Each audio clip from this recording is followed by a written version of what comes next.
Bonjour, je suis Carole, passeuse de culture dans les académies de Cultura.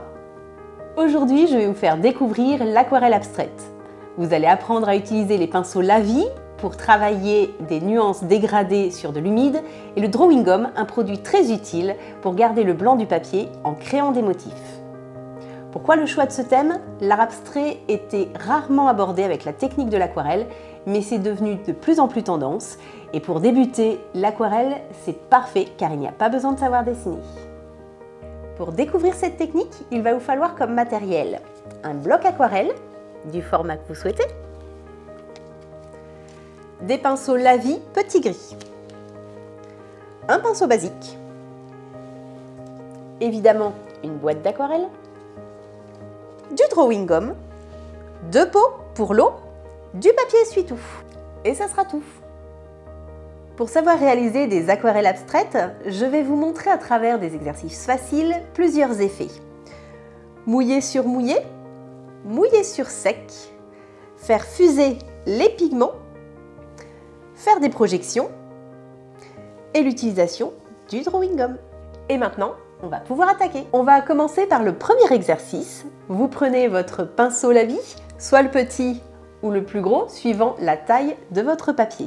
Vous allez voir qu'on va travailler uniquement avec le pinceau Lavis qui peut faire énormément de choses à l'aquarelle. Je vais commencer mouiller sur mouiller. Donc je mouille d'abord mon papier avec de l'eau claire. C'est pour ça que j'ai toujours 2 pots d'eau pour l'aquarelle, je vous le rappelle, pour avoir une eau toujours propre et une eau qui servira pour nettoyer son pinceau. Une fois que j'ai mouillé mon papier en faisant une forme, je vais pouvoir travailler mon aquarelle humide sur mon papier humide. Donc on appelle ça mouillé sur mouillé ou humide sur humide. Et vous voyez, mon aquarelle, les pigments fusent tout seuls. Je viens les aider si je veux que ça aille un petit peu plus loin et je viens forcer à certains endroits, éventuellement mes contours, et je viens hop, retravailler un petit peu l'intérieur pour avoir plus de nuances. Et voilà! Pour ce deuxième exercice, nous allons voir la technique du sec sur mouillé. Donc je vais mouiller mon papier. Je vais ensuite essuyer mon pinceau sur mon papier essuie-tout pour qu'il absorbe toute l'humidité. Je vais prendre du pigment qui va être très concentré et je vais venir déposer mes pigments sur le mouillé. Ça va me permettre d'avoir des nuances très fortes. Et je laisse les pigments fuser entre eux. Pour ce troisième exercice, je vais vous montrer comment fuser plusieurs pigments, plusieurs couleurs ensemble. Donc je vais prendre mon eau propre, je vais mouiller un petit peu mon papier, je pose quelques touches d'une couleur, ici en l'occurrence le bleu de Prusse. Je nettoie mon pinceau toujours, vous avez vu, dans mon eau sale. Je vais prendre par exemple du noir. Je prends un peu plus de bleu. Et ensuite, avec mon pinceau, je vais juste rajouter quelques petites touches d'eau pour que les pigments se mélangent entre eux et que mon dégradé soit plus naturel. Pour ce quatrième exercice, je vais vous montrer l'utilisation de ce pinceau un peu magique. Vous allez voir, on peut faire des traits très fins comme des traits beaucoup plus épais. Donc la pointe, je la laisse bien fine et je peux faire quelque chose de très fin. Et si j'appuie beaucoup plus, je peux faire quelque chose de plus épais. C'est ça l'avantage de ce pinceau, c'est que vous n'avez pas besoin de prendre plusieurs pinceaux. Un seul vous fait plein d'effets. Et plein de tailles surtout. Cinquième exercice, je vais vous montrer comment faire les petites projections. Donc, Déjà, on commence par sécuriser un petit peu son plan de travail, parce qu'évidemment, on en met un petit peu partout. Donc je prends un petit peu d'eau, je force la pigmentation de mon pinceau, je prends beaucoup d'aquarelle. Je vais prendre mon pinceau bien droit et je vais lui donner quelques petites pichenettes. Et voilà! Maintenant, je vais vous montrer comment utiliser le drawing gum. Donc le drawing gum, je vous rappelle, c'est pour faire toutes ces petites réserves de blanc. Vous allez voir, c'est magique. Attention, le drawing gum peut abîmer votre pinceau. Donc on va bien le protéger. Déjà, on prend un pinceau basique. On va lui mettre un tout petit peu de savon. Je ne le mouille pas, mon pinceau avant. Je mets juste du savon sur les poils de mon pinceau. Et je vais prendre directement mon drawing gum. Avec le drawing gum, vous faites le dessin que vous voulez. Ce qui va vous permettre, vous allez voir, de réserver le papier, le blanc du papier.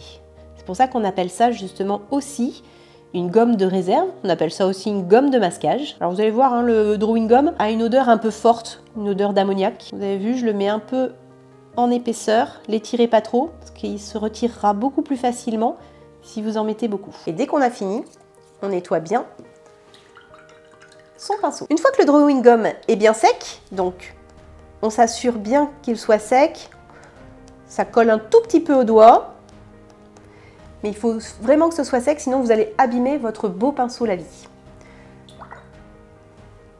Maintenant, vous allez pouvoir faire l'aquarelle sans problème, en passant dessus, sans essayer en fait de faire ça. C'est-à-dire, si je voulais avoir le même dessin sans mettre du drawing gum, je serais obligée de faire un contour en laissant le blanc du papier. Et c'est pas facile, vous ne pouvez pas avoir un bel aplat. C'est quand même un peu plus compliqué, fastidieux. Je ne vous raconte pas après pour pouvoir faire mes traits. Vous voyez, c'est beaucoup moins évident, hein. Là, vous voyez, je passe dessus, je m'embête pas. C'est beaucoup plus pratique. Et on laisse sécher l'aquarelle. Une fois que votre aquarelle est sèche, on va pouvoir retirer le drawing gum. Et comme son nom l'indique, drawing gum, on va pouvoir gommer en fait tout simplement avec le doigt. On appelle ça, vous voyez, une gomme à masquer. On peut le retirer aussi comme ça.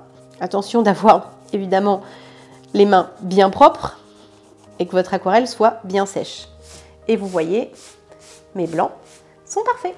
Maintenant que vous savez faire toutes ces techniques, on va pouvoir passer à la réalisation. On va commencer par mettre le drawing gum. Là, vous voyez, si vous préférez, vous pouvez faire un dessin préparatoire au crayon aquarellable si vous voulez vous guider au niveau de vos formes. Je commence par mettre du savon sur mon pinceau pour pouvoir le protéger du drawing gum. Et je commence par mettre mon drawing gum, comme je vous l'ai montré, un petit peu plus en épaisseur. Je vais épaissir un petit peu plus celui-ci pour avoir un trait fin et un trait foncé.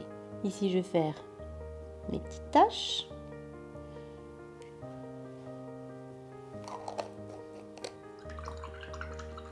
Maintenant que notre drawing gum est bien sec, nous allons pouvoir commencer l'aquarelle. Je vais commencer par la tâche la plus grosse. Je vais mouiller mon papier déjà avec une eau fortement teintée de bleu, mais beaucoup d'eau, parce qu'en plus, comme c'est une grande zone, elle va vite sécher.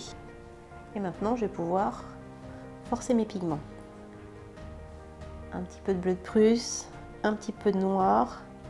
J'ai envie de la voir assez foncée celle-ci, et surtout sur les extérieurs. Donc je vais commencer tout de suite par faire tout mon contour.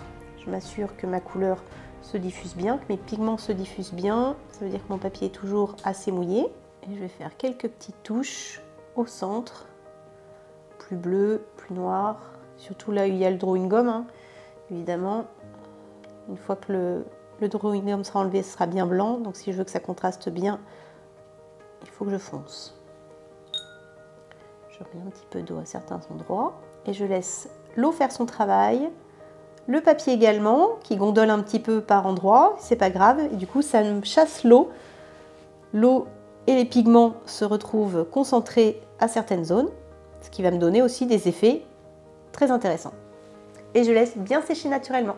Une fois que ma grosse tâche est sèche, je vais pouvoir attaquer d'autres tâches. Je prends de l'eau que j'ai colorée un tout petit peu, pas beaucoup. Je vais forcer un petit peu mes coups de pinceau sur la tâche qui se trouve dessous pour la diluer un petit peu et travailler un effet de transparence. Et je vais juste forcer mes contours. Je vais prendre un petit peu de noir pour griser un petit peu. Je laisse mes pigments fuser entre eux grâce à l'effet humide de mon papier. Je vais rajouter un tout petit peu d'eau pour pousser un petit peu vers l'extérieur mes pigments et rééclaircir un petit peu. Pensez toujours que l'aquarelle, ça éclaircit en séchant. Et je laisse sécher. Maintenant que cette tâche est sèche, je vais pouvoir attaquer les autres en faisant des effets différents. Donc celle-là, je vais remouiller un petit peu mon papier.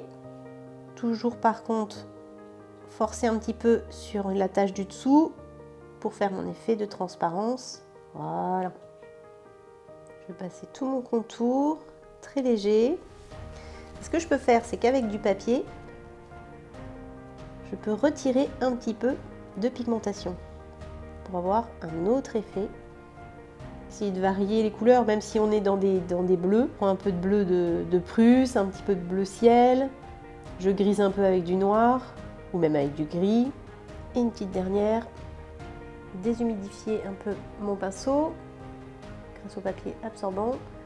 Je prends beaucoup de noir. Donc c'est ma technique sec sur mouillé, hein, comme les exercices précédents. Et je vais laisser fuser ce noir. Alors, juste attention, je vais reforcer un tout petit peu mes contours. Je retire avec mon pinceau. J'ai mis un peu trop d'eau, c'est pas grave. Je vais absorber un petit peu l'eau avec mon pinceau pour garder l'effet très noir au centre.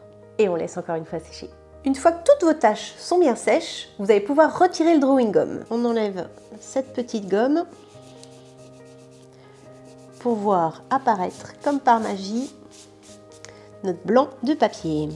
Maintenant, on va pouvoir faire nos traits de différentes épaisseurs.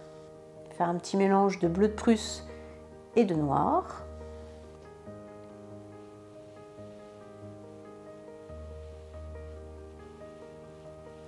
Celles-ci, j'ai envie de les faire bien droites. Des traits plus fins et plus sinueux.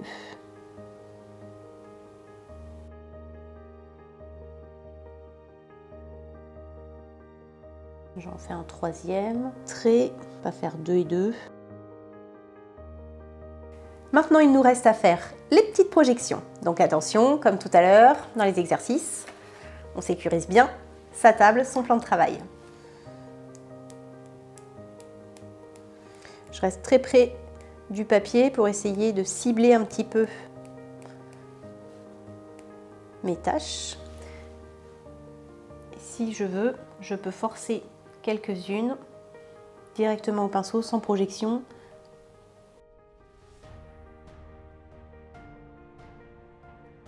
On laisse bien sécher.